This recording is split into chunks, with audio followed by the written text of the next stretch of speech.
ત્યારે પોતાના ઈષ્ટદેવ ઉપર જ્યારે કોઈ પણ આંગળીથી ચિંધાણી છે ત્યારે લક્ષ્મણે ક્રોધ કર્યો છે. એટલે હરિની સામાન્ય વિપત્તિને પણ લક્ષ્મણજી મહારાજ પોતાના હૃદયમાં ધરે છે, એટલે એને દયાળુ કહ્યા છે. આપણે લક્ષ્મણને શેષનાગનો અવતાર માનીએ છીએ, એ આપણી ખોટી ભૂલ થાય છે. એનો રોષ, એનો ક્રોધ પોતાના માટે ક્યારે નથી થયો. જ્યારે જ્યારે ઈશ્વર ઉપર, રામચંદ્ર ઉપર જ્યારે કોઈ આંગળી ચીંધી છે અને એ આંગળી ચીંધાયા પહેલા આ લક્ષ્મણે ક્રોધ કર્યો છે. એટલે હરિની મર્યાદાની બહાર જ્યારે કોઈ કામ થતું હોય ત્યારે દયાળુ થઈ અને પછી ત્યાં પોતે ક્રોધ કરે છે. એવી કથા કરવામાં આવી. ચારેયના નામકરણ સંસ્કાર થયા છે અને ચારેયના નામ પડી ગયા છે. સુતજી મહારાજ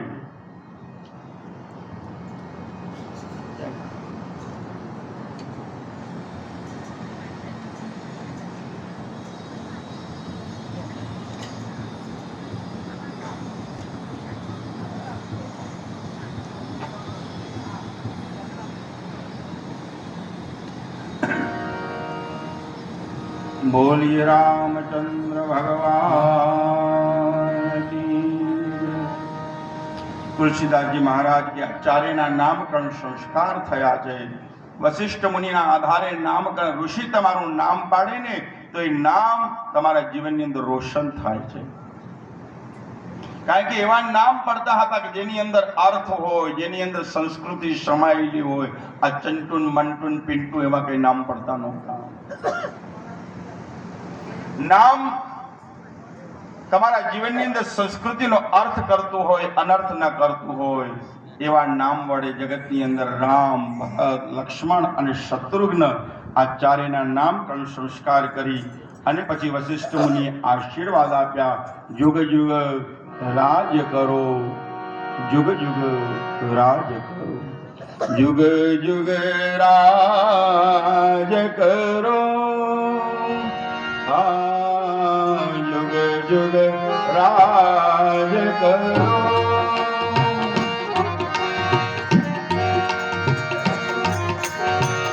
युग युग राज करो प्रभुजी, युग युग राज करो, युग युग राज करो.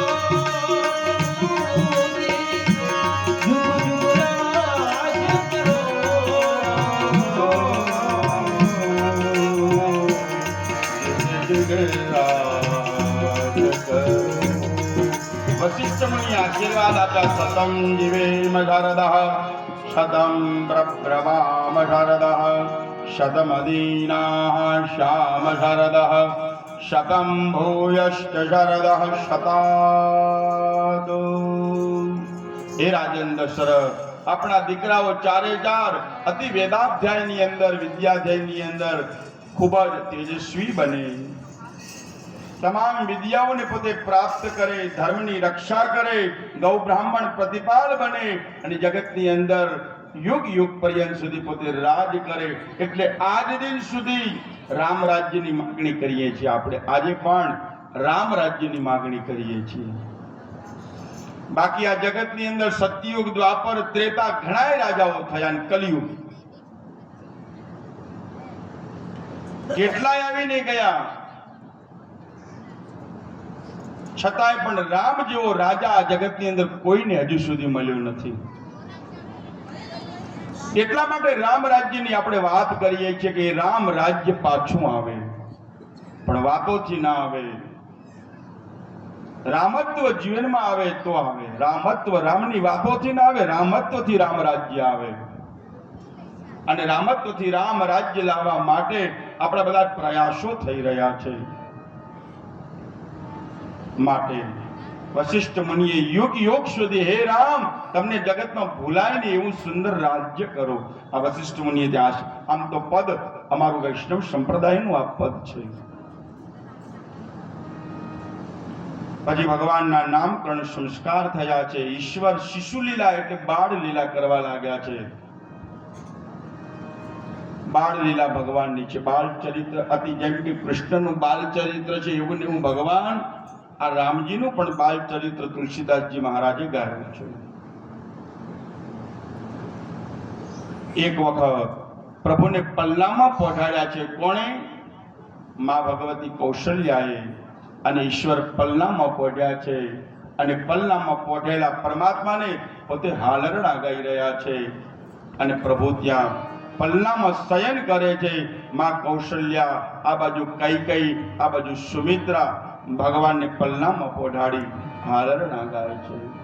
પારણિયું બંધા મા કૌશલ્યા ગીત ગાય લાલો મારો પારણિયા ક્યારે પહોંચ્યા રામ મારો પારણિયા ક્યારે પહોંચ્યા પારણિયો બંધા મા કૌશલ્યા ગીત ગાય રામ મારા પારણિયા ક્યારે પહોંચ્યા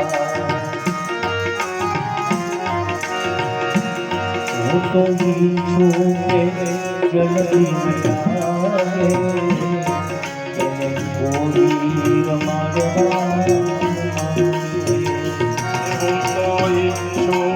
જલ્દી ન જાવે એને કોઈ રમાડવા મારા રામ જો કરમાય મારાથી જોયું ન જાય મારા રામ જો કરમાય મારાથી જોયું ન જાય માતા કૌશલ્યાજી ગાય